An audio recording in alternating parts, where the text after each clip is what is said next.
안녕하세요. 반갑습니다. 하나님의 크고 귀하신 사랑과 은혜가 함께하는 화요일이 되시기를 간절히 바라고 기도합니다. 먼저 찬양을 드리겠습니다.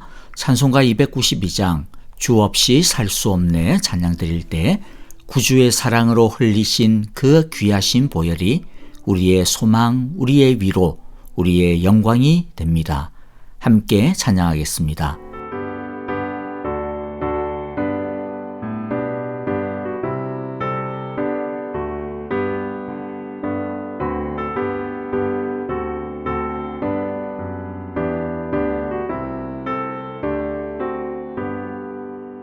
주 없이 살 수 없네 죄인의 구주여 그 귀한 몸의 피로 날 구속하소서 구주의 사랑으로 흘리신 보혈이 내 소망 나의 위로 내 영광 됩니다.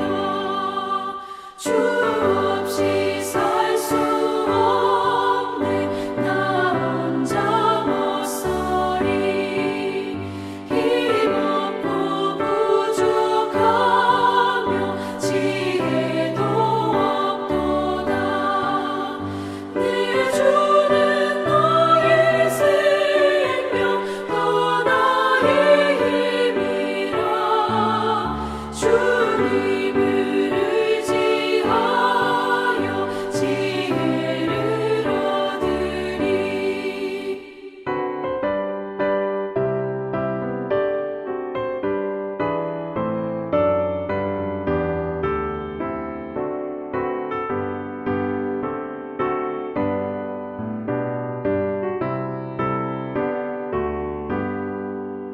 주 없이 살 수 없네 내 주는 아신다 내 영의 깊은 간구 마음의 소원을 주밖에 나의 마음 위하여 주리요 내 마음 위로하사 영원케 하시네 주 없이 살 수 없네 세월이 흐르고 이 깊은 고독 속에 내 생명 끝나도 사나운 풍랑일 때 날 지켜주시니 내 곁에 계신 주님 늘 힘이 됩니다. 아멘. 이제 하나님의 말씀을 읽겠습니다. 출애굽기 10장 1절부터 11절인데요. 1절을 제가 먼저 읽고 한 절씩 교독하겠습니다. 여호와께서 모세에게 말씀하셨다. 너는 바로에게 가거라. 그와 그 신하들이 고집을 부리게 한 것은 나다. 이것은 내가 그들이 보는 앞에서 나의 온갖 이적을 보여주려고 그렇게 한 것이다.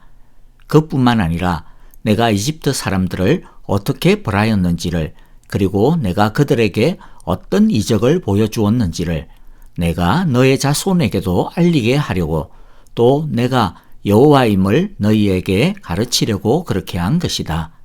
모세와 아론이 바로에게 가서 말하였다. 히브리 사람의 하나님 여호와께서 말씀하셨습니다. 내가 언제까지 내 앞에서 교만하게 굴려느냐? 나의 백성을 보내서 나를 예배하게 하여라. 내가 나의 백성을 보내기를 거절하면 나는 내일 너의 영토 안으로 메뚜기 떼가 들어가게 할 것이다. 그것들이 땅의 표면을 덮어서 땅이 보이지 않게 될 것이며 우박의 피해를 입지 않고 남아있는 것들을 먹어치우되 들에서 자라는 나무들까지 모두 먹어치울 것이다. 너의 궁궐과 너의 모든 신하의 집과 이집트의 모든 사람의 집이 메뚜기로 가득 찰 것이다. 이것은 너의 아버지와 너의 조상이 이 땅 위에 살기 시작한 때부터 오늘까지 너희가 전혀 못 본 일이다. 그리고 나서 모세는 발길을 돌려 바로에게서 나왔다. 바로의 신하들이 바로에게 말하였다. 언제까지 이 사람이 우리를 망하게 하는 함정이 되어야 합니까? 이 사람들을 내보내서 그들의 하나님 여호와를 예배하게 하심이 좋을 듯합니다. 임금님께서는 아직도 이집트가 망한 것을 모르고 계십니까? 모세와 아론이 다시 바로에게 불려갔다. 바로가 그들에게 말하였다. 너희는 가서 너희의 하나님 여호와께 예배하여라. 그런데 갈 사람은 누구냐? 모세가 대답하였다. 우리 모두가 여호와의 절기를 지켜야 하므로 어린아이와 노인들을 비롯하여 우리의 아들과 딸을 다 데리고 가야 하며 우리의 양과 소도 몰고 가야 합니다. 바로가 그들에게 호통쳤다. 그래? 어디 다 데리고 가봐라. 너희와 함께 있는 너희의 여호와가 나를 감동시켜서 너희와 너희 아이들을 함께 보내게 할 것 같으냐? 어림도 없다. 너희가 지금 속으로 악한 음모를 꾸미고 있음이 분명하다. 그렇게는 안 된다. 가려면 너희 장정들이나 가서 너희의 여호와께 예배를 드려라. 너희가 처음부터 바란 것이 그것이 아니더냐. 이렇게 해서 그들은 바로 앞에서 쫓겨났다. 아멘. 오늘의 말씀을 통해서 우리가 받아야 할 교훈을 마음에 간직하기를 원하는데요. 첫 번째 살펴볼 장면은 1절입니다. 1절에 보니까 여호와께서 모세에게 말씀하시죠. 너는 바로에게 가거라. 그와 그 신하들이 고집을 부리게 한 것은 내가 그들이 보는 앞에서 나의 온갖 이적을 보여주려고 그렇게 한 것이다. 그렇게 말씀합니다. 하나님은 모세에게 바로에게 가라고 명하십니다. 여러분이 지금 모세 입장이라면 바로를 볼 때 어떤 기분이 들 것 같습니까? 아마 뭔가 거대한 벽을 마주한 느낌일 것입니다. 도무지 무너질 것 같지 않고 깨어질 것 같지 않은 철옹성과 같은 느낌일 것입니다. 아무리 하나님께 얻어맞아도 꿈쩍도 않고 하나님을 상대로 심지어 거짓말도 서슴찮는 이 바로의 모습을 보면서 질리지 않았을까 싶습니다. 그러나 하나님은 아무리 버거운 상대라 할지라도 물러서지 말고 믿음으로 맞서라고 하십니다. 바로의 지금 그 마음, 지금 이 상황도 하나님의 손바닥 안에 있기 때문에 믿음으로 맞서라는 것입니다. 하나님께서 모세에게 확인시켜 주시는 것은 저 답답한 바로, 도무지 깨어질 것 같지 아니하는 저 바로도 사실은 하나님 손에 있다라는 것이죠. 다 하나님의 계획 안에 있다라는 것입니다. 하나님은 우리에게도 너의 바로를 향하여 당당히 나아가서 맞서라고 말씀하십니다. 예를 들어 죄라는 것도 우리에게 있어서 이 바로와 같습니다. 아무리 싸우고 파묻어도 조금의 틈만 생기면 다시 기어 나옵니다. 없어지지가 않습니다. 언제까지 이 죄와 싸워야 하나 싶으면서 참 기가 질리게 되죠. 그러나 하나님께서는 내가 이미 그 죄를 이겼다. 그것도 다 내 손바닥 안에 있는 거다. 그러니까 기죽지 말고 쫄지 말고 죄와 당당히 맞서라. 그렇게 말씀하십니다. 뿐만 아니라 우리에게 있어서 어려운 사람들이 우리의 바로일 수 있습니다. 어려운 일이 철벽 같은 바로일 수 있습니다.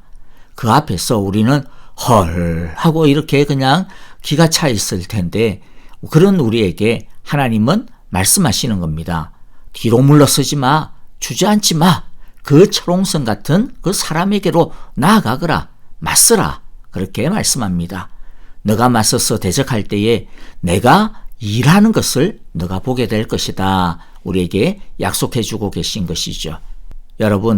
여러분의 바로가 무엇입니까? 누구입니까? 우리 모두 그 바로 앞에 나아가기를 원합니다. 서서 맞서는 우리가 되기를 바랍니다. 두 번째 장면은 2절인데요. 그뿐만 아니라 내가 이집트 사람들을 어떻게 벌하였는지를 그리고 내가 그들에게 어떤 이적을 보여주었는지를 내가 너의 자손에게도 알리게 하려고 또 내가 여호와임을 너희에게 가르치려고 그렇게 한 것이다 말씀하십니다. 하나님은 하나님의 이적을 자녀들에게 가르쳐야 한다고 말씀하고 계십니다. 하나님은 신앙의 세대 계승에 대해 굉장히 관심이 많으십니다. 하나님이 나중에 율법을 주실 때도 강조하는 것이 무엇이냐면 이 율법을 자녀들에게 대대손손 잘 가르쳐야 한다는 것이었습니다. 우리는 자녀들에게 학교에서 A+를 받는 것만 강조할 것이 아니라 하나님을 아는 것에도 A+가 되어야 할 것을 가르쳐야 합니다. 우리는 자녀들의 건강과 성적, 결혼과 장래에 대해 기도하는 것으로 만족해서는 안 됩니다. 우리는 자녀들이 하나님을 인격적으로 만나고 하나님을 제대로 믿고 하나님을 진심으로 사랑하고 하나님을 온전히 의지하고 의존하며 동행하는 믿음의 사람이 될 수 있도록 기도해야 합니다. 우리는 자녀들이 제대로 예수 믿는 성도가 될 수 있도록 하나님의 말씀을 제대로 가르쳐야 합니다. 부모가 자녀에게 물려줄 가장 중요한 유산이 무엇일까요? 돈이 아닙니다. 집이 아닙니다. 무엇보다도 하나님을 사랑하고 믿는 믿음인 것입니다. 이제 세 번째 장면을 보겠는데요. 10절과 11절입니다. 10절 보면 바로가 그들에게 호통쳤다. 그래? 어디 다 데리고 가봐라. 너희와 함께 있는 너희의 여호와가 나를 감동시켜서 너희와 너희 아이들을 함께 보내게 할 것 같으냐? 어림도 없다. 너희가 지금 속으로 악한 음모를 꾸미고 있음이 분명하다. 그렇게는 안 된다. 가려면 너희 장정들이나 가서 너희의 여호와에게 예배를 드려라. 너희가 처음부터 말한 것이 그것이 아니더냐. 이렇게 해서 그들은 바로 앞에서 쫓겨났다. 이렇게 말씀하시죠. 간단하게 앞뒤 상황들을 보면서 정리하면 곧 메뚜기 재앙을 내릴 것이라는 하나님의 경고로 인하여서 이집트의 관리들은 바로에게 가서 메뚜기 재앙이 내리면 이집트는 끝장난다. 지금도 끝장났는데 언제 정신 차리렵니까? 막 이러면서 이제 이스라엘을 내보내야 한다라고 간청합니다.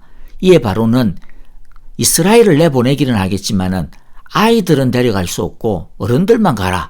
뭐 이런 말도 안 되는 어거지를 부리면서 이야기하죠. 너희만 예배 드려라. 너희만 하나님 믿어라. 너희나 잘 살아라. 이렇게 말하고 있는 겁니다. 이것은 도무지 받아들일 수 없는 고장도 아니고 하여튼 희한한 말이죠. 사탄은 그런데 오늘날도 바로의 이 말과 같은 정신을 퍼뜨립니다. 믿으려면 너나 믿어라. 다른 사람 신경 쓰지 마. 이렇게 말하는 거죠. 현대판 바로의 법이라고 할 수 있을 것입니다. 여러분 그런데 생각해 보십시오. 하나님을 아는 것이 생명의 길인데 어떻게 나만 그 생명의 길을 아무 끄리낌 없이 갈 수 있겠습니까? 예수님을 믿는 것이 구원의 길, 심판을 피하는 길, 영생의 길인데 어찌 너나 믿으라 라고 하는 말에 아무렇지도 않게 다른 사람을 외면할 수 있겠습니까? 어떻게 사랑하는 사람, 사랑하는 가족을 아무렇지도 않은 듯 내버려둔 채 나 혼자 예수 믿겠습니까? 예수님만이 유일한 구원자요, 구원의 길이요, 길과 진리, 생명이라고 믿으면서 어떻게 나만 믿고 평안할 수가 있겠습니까? 그럴 수 없을 것입니다. 너나 믿어라. 여러분 뭔가 선심 써주는 것 같고 배려하는 말처럼 들리지만 그러나 실상은 복음의 씨를 말리려고 하는 사탄의 농간이라고 하는 것을 우리는 분별할 수 있어야 할 것입니다. 이제 헌신의 찬양과 더불어 오늘의 말씀을 마음에 새기면서 헌신의 기도와 중보의 기도를 드리도록 하겠습니다. 감사할 것은 감사하고 회개할 것은 회개하며 헌신하고 결단할 것은 헌신하고 결단하는 기도를 드립시다. 형제자매들을 위하여 중보 기도합니다. 아프신 분들을 위해 많이 기도해 주시기를 바라고요. 특별히 박정은 집사님 키모 치료 잘 받을 수 있도록 키모 치료만으로도 깨끗하게 암 치료가 되어질 수 있도록 기도해 주시기를 바라고요. 박윤경 전도사님을 위해서도 많은 기도 부탁드립니다. 주님께서 그 여종을 주여 긍휼히 여기시사 세임 주시고 고쳐주소서라고 기도해 주시고 정계자 전도사님, 노창득 권사님, 이두상 집사님과 김윤호 그리고 이재호 장로님을 위하여서도 계속 사랑의 기도 부탁을 드립니다. 여러분 오늘 하루도 하나님의 은혜와 사랑이 함께 하시기를 간절히 빌고 원합니다. 안녕히 계십시오. 감사합니다. 주의 통치와 주의 나라 행만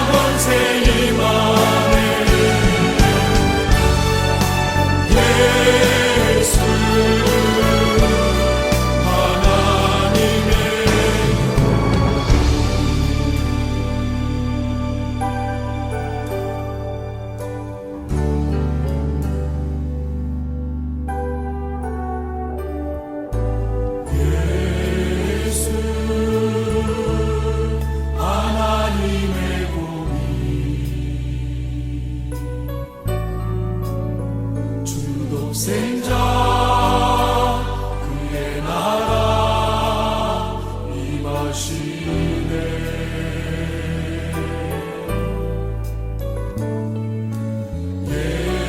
예수